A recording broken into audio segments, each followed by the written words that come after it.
Hi, this is Mrs. Clark, and I'm going to show you how you can take a pixel art such as this one, and you can change the colors. So the one I'm working with specifically are graduation pixel arts, and they're class of and several different years here. So for example, if you teach fourth grade and it's 2022 right now, they're going to be the class of 2030. Depending on what grade you use, you can pick the one that you want and you can use it for years to come. But obviously, you're going to want these colors to reflect the colors of your actual school. So I'm going to teach you how you can change it so that the color matches your school spirit.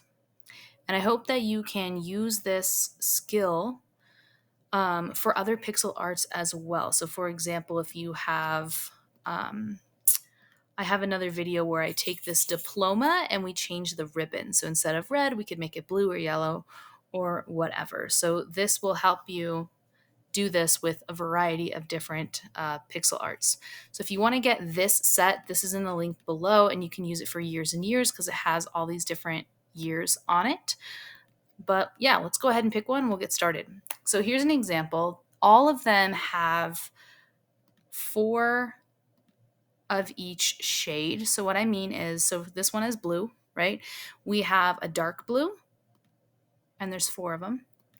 And we have a medium blue, just 4 of those. Oh, there's that one actually. And then we have a light blue, and there's 4 of those. So that one's the light blue.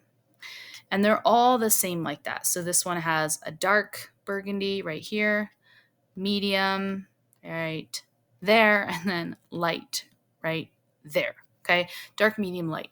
So what you want to do is you want to choose the color you actually want it to be, and you're going to find 3 shades of that color. So let's go back to this one and say we want to take the blue and make it, I don't know, red.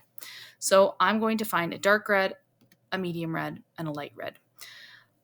You can pick the colors ahead of time or you can do it as you go. Either way is fine. I'm going to pick them ahead of time this time just so you can see what I mean. So I'm just going to click somewhere and I'm going to pick a dark red. You can pick from down here or you can make a custom color. I'm going to just pick a dark red. And there we go. So now, let me see here. I can fill that in. There's my dark red. Now I want to take that same red, put it in there. And I'm going to have it selected. So now when I hit custom, it'll pull it up, right? That's my darkest one. And now I'm just going to make it a little bit lighter. There's my medium red. So I've got dark medium. And now let's fill that medium red back in because then when I click on it, when I hit custom, it pulls it up. So it pulls up the one I just had, and then it's easier for me to just make it a little bit lighter, but kind of stay in the family. So now I have my light red. Dark, medium, light. And you can see that since I used custom colors, when I pull up the paint bucket, the 3 of them are right there, easy for me to find, which is really helpful.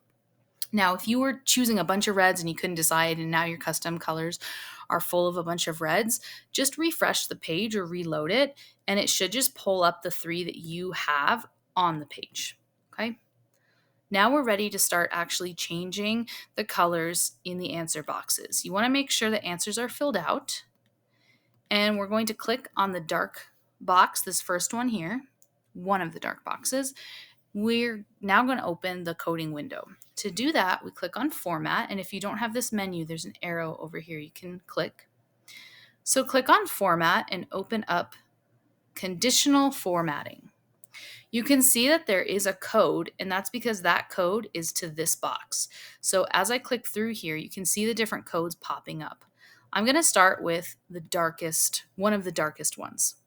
So I click on it and I'm going to open the code, and you don't need to change anything up top. You're just going to change the color. That's it. This is one of my dark blues, so I'm going to make it my dark red, just like that. And hit done.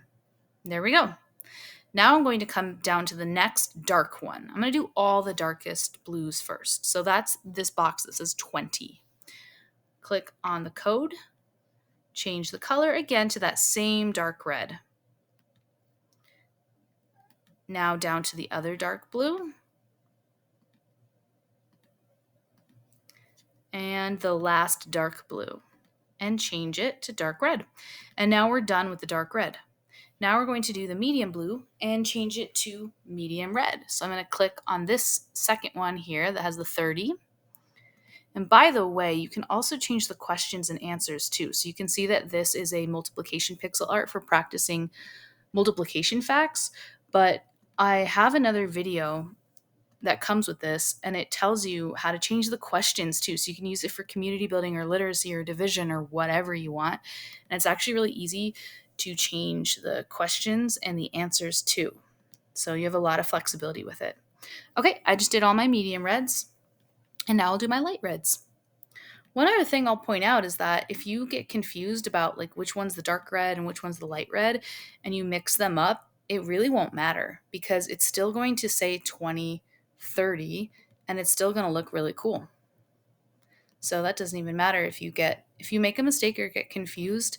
This project is very easy and very forgiving. So this can be a great thing for a teacher to do, but it's also a really great fun project for students to do. Now I want to get rid of these 3 that are just sitting there that I had from before. So I'm just going to select them and hit the paint bucket and hit reset. So this is now coded. If you want to change the colors up here, just click on the box and change the paint bucket. Those aren't coded, they're just there. And I can make them red, but if you have another color, like say your school is red and yellow, that's a fun way to incorporate the other color.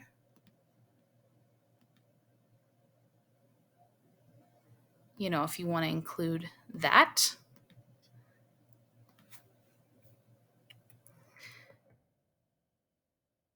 And let's see how this looks. So as students type in the answers, if they get it correct, the box will change color and the picture will appear little bit by little bit. And one other thing that I want to say is that you see this one right here, I'm going to put it in again. That one is just confetti, right? It's the 4th one from the bottom. And that's true on all of these. The 4th one from the bottom is just confetti. So let's say that your school was red and yellow. You could change this one right here to yellow if you want, and it'll incorporate another color. So that's how you can get a little bit of variety without kind of messing up the whole design. But you can get creative with it too and just do whatever look, whatever you want to do with it. So let me know if you have any questions in the comments. If you want to get this set, it comes in a Google Drive folder. So you'll get all of them and you can use them for years and years because we have all the different years. But I hope this also helps you so that you can change the colors on other pixel arts as well.